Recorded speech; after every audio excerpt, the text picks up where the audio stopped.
ازيكم؟ اهلا بيكم في القناة، يا رب كلكم تكونوا بخير. النهاردة هنتعلم المربع بغرزة الجراني، ودي طريقة تانية برضو لعمل المربع. يلا نشوف الادوات والطريقة. هشتغل بإبرة رقم 6، وهشتغل بخيط اليس بركم كلاسيك ورقمه 161. هنا هشتغل لكم بالدايرة السحرية. هلف الخيط مرتين على صوابعي، وهدخل تحت الأولانية واسحب التانية والف. هبتدي اشتغل 3 سلاسل بالشكل ده كده. الف الخيط على الابرة واشتغل 2 عمود بلفة.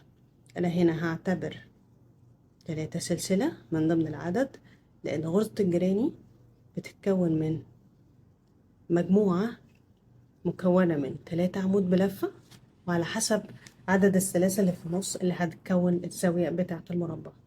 انا هنا هشتغل 2 سلسلة، وهعمل كمان 3 مجموعات، كل مجموعة بتتكون من 3 عمود بلفة،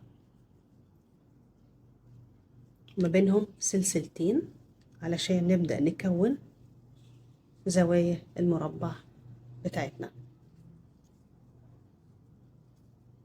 وهشد الخيط بتاعي علشان أقفل الدايرة اللي أنا ابتديت بيها. ده شكل الدور الأول.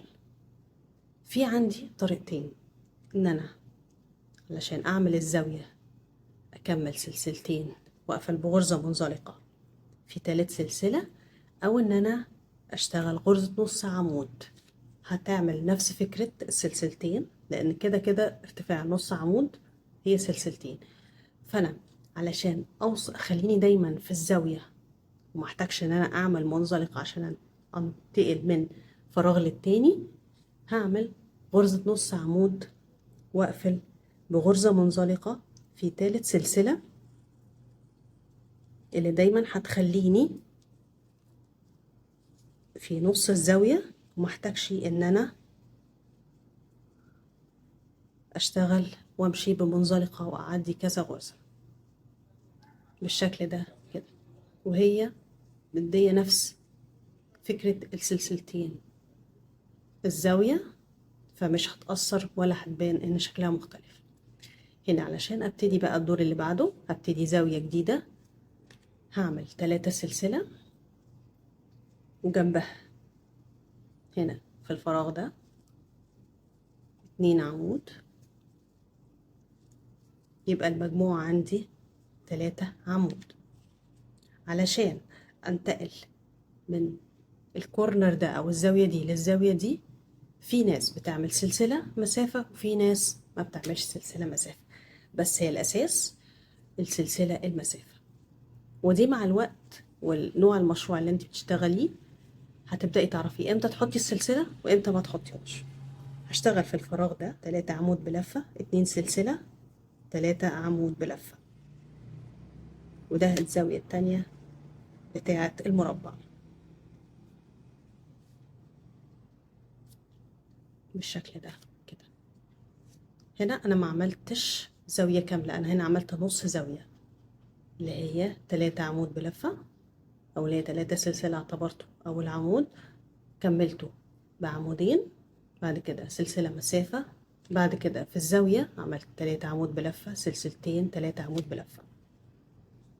علشان انتقل للزاوية اللي بعدها اعمل سلسلة، الف الخيط على الابرة وادخل في الفراغ اللي بعده او الزاوية اللي بعدها، هعمل 3 عمود بلفة، 2 سلسلة، 3 عمود بلفة.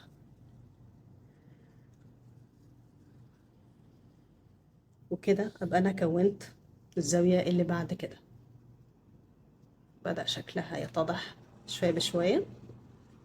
علشان انتقل للفراغ او الزاوية اللي بعدها هعمل سلسلة مسافة واشتغل نفس التكرار اللي هو 3 عمود بلفة، 2 سلسلة، 3 عمود بلفة.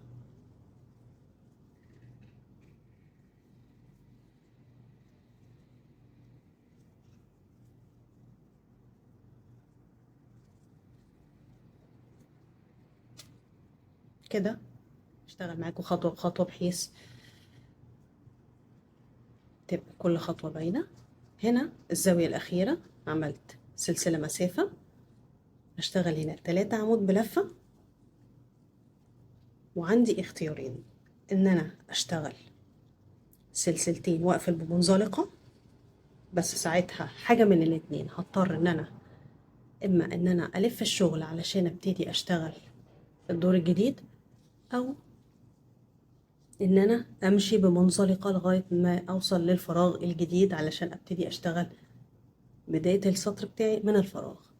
لكن انا هنا حل للجزئية دي ان انا اشتغل بدون ما اعمل سلاسل، الف الخيط على الابرة واشتغل واعمل غرزة نص عمود علشان الموضوع يبقى اسهل، وابقى برضو مدية نفس التأثير بتاع الزاوية بدون ما احتاج ان انا انتقل ما بين الغرز وتبقى شكلها مختلف او ضيقة. هنا انا هقفل بغرزة نص عمود علشان اكون الزاوية الجديدة. هنا هبتدي اشتغل الزاوية بتاعتي، ارتفعت 3 سلسلة بمثابة عمود، وهعمل 2 عمود بلفة، ده اللي هي نص زاوية او نص الكورنر، وهن من المسافة علشان انقل الفراغ اللي بعد كده. ده هنا اول فراغ هزوده في العدد علشان اقدر انتقل للزاوية التانية. بعد ما عملت مسافة سلسلة هشتغل مجموعة من 3 عمود بلفة في فراغ السلسلة اللي هو كان من السطر اللي قبله بالشكل ده كده. بعد كده علشان انتقل للزاوية هبتدي اشتغل سلسلة مسافة، وبعد كده ادخل في الزاوية دي واعمل 3 عمود بلفة، 2 سلسلة، 3 عمود بلفة بالشكل ده كده. طبعا كل الغرز الأساسية هحطها لكم فوق في الآي وفي صندوق الوصف تحت. كده أنا عملت الزاوية الأولانية. علشان أكمل وانتقل للزاوية اللي بعدها هيطلع لي هنا في فراغ في النص، فأنا هعمل سلسلة مسافة وادخل في الفراغ اللي في النص واعمل فيه مجموعة من 3 عمود بلفة.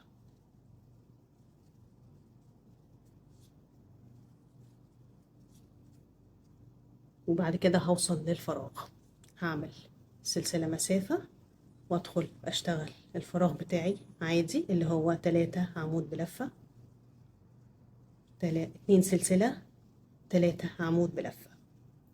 في بعض المربعات هتلاقوها حتى لو عملتوا سيرش على الانترنت او على السوشيال ميديا او على بانترست او ايا كان اللي بتستخدموه، هتلاقوا فيه بيحطوا سلسلة، فيه بيحطوا 2 سلسلة، فيه بيحطوا 3 سلسلة. بس انصحكم ما تزودوش عن 3 علشان الشغل مع الوقت وانتي ماسكاه في ايدك او كده بيبدأ يوسع ومبيبقاش شكله حلو. ده كده الزاوية رقم 2. هبدأ أكرر سلسلة مسافة، فراغ جديد اللي عندي هعمل فيه مجموعة من 3 عمود بلفة عشان أوصل للفراغ اللي بعد كده. هعمل سلسلة مسافة واشتغل الزاوية بتاعتي عادية اللي هي 3 عمود بلفة، 2 سلسلة، 3 عمود بلفة. وبعد كده هعمل سلسلة مسافة، اخش في الفراغ الجديد هعمل 3 عمود بلفة وسلسلة مسافة علشان انتقل للزاوية الأخيرة. الزاوية الأخيرة اوريدي احنا عاملين منها نصها اللي هي 3 عمود بلفة. هكمل وارجع لكم ونشوف هنقفلها ازاي. هنا انا وصلت لنهاية الدور بتاعي، هقفله بغرزة نص عمود في السلسلة رقم 3 علشان افضل برضو في مكان الزاوية. بقفل الغرزة رقم 3. هنا انا عملت غرزة نص عمود علشان اقفل بيها وافضل في الزاوية بالشكل ده كده. هعمل معاكم دور كمان علشان الفكرة تبقى اوضح. هنا هبتدي اعمل 3 سلسلة وجنبها عمودين اللي هي نص الزاوية، وعلشان انتقل ما بين الفراغات واوصل للزاوية الجديدة بتاعتي لازم اعمل سلسلة مسافة ومجموعة من العواميد. هنا عندي فراغين، كان الدور اللي فات اللي هو رقم 3 عندي فراغ واحد. الدور الرابع اللي احنا فيه ده هيبقى فيه فراغين، كل فراغ هيبقى مكون في مجموعة من 3 غرزة عمود بلفة. يبقى سلسلة مسافة 3 عمود بلفة. ده كده أول فراغ، سلسلة مسافة 3 عمود بلفة. وده كده تاني فراغ. هعمل سلسلة مسافة وادخل اعمل الزاوية بتاعتي اللي هي 3 عمود بلفة، 2 سلسلة 3 عمود بلفة.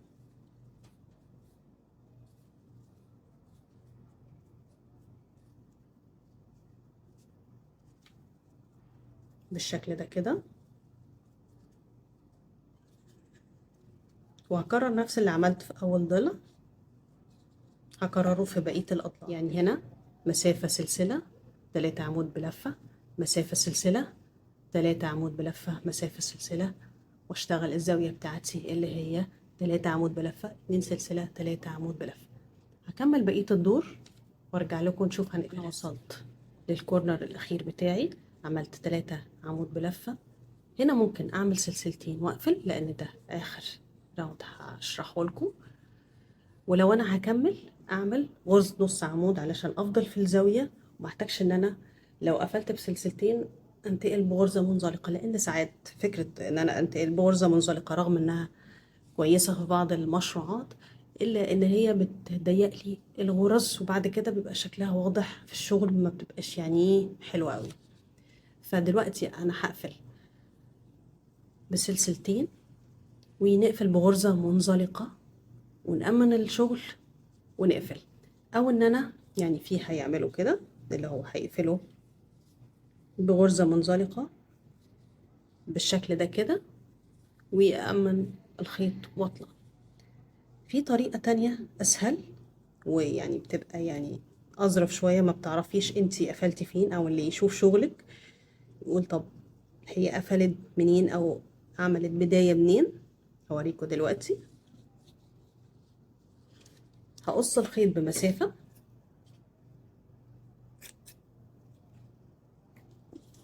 هطلع الإبرة كده شوية، وبعدين ألضم الخيط بالشكل ده كده. هدخل بالإبرة في الغرزة من جوه في النص، يعني أشدها شدة خفيفة. بعدين هدخل في حرف البي بتاع الغرزة رقم 2 أو العمود رقم 2، وفي بيدخلوا برضو في السلسلة رقم 3. فانتوا شوفوا المناسب بالنسبة لكم، بس هي الأصح واللي مش هتدي شكل بارز هتبقى في الغرزة رقم 2. هدخل تحت طرفين الغرزة اللي هو حرف الفي، شد الخيط بتاعي بالشكل ده كده، وأرجع أدخل في نفس الغرزة اللي أنا خرجت منها بالشكل ده كده، وأشد وكده. أنا قفلتها بطريقة نظيفة بحيث ما تبانش، مش هتحسوا أو الفرق فين أنا قفلت أو فين بدأت الراوند بتاعي. هشطب الخيط وارجع لكم. هنا ده بعد ما شطبت الخيط، ده شكلها من قدام وده من الظهر.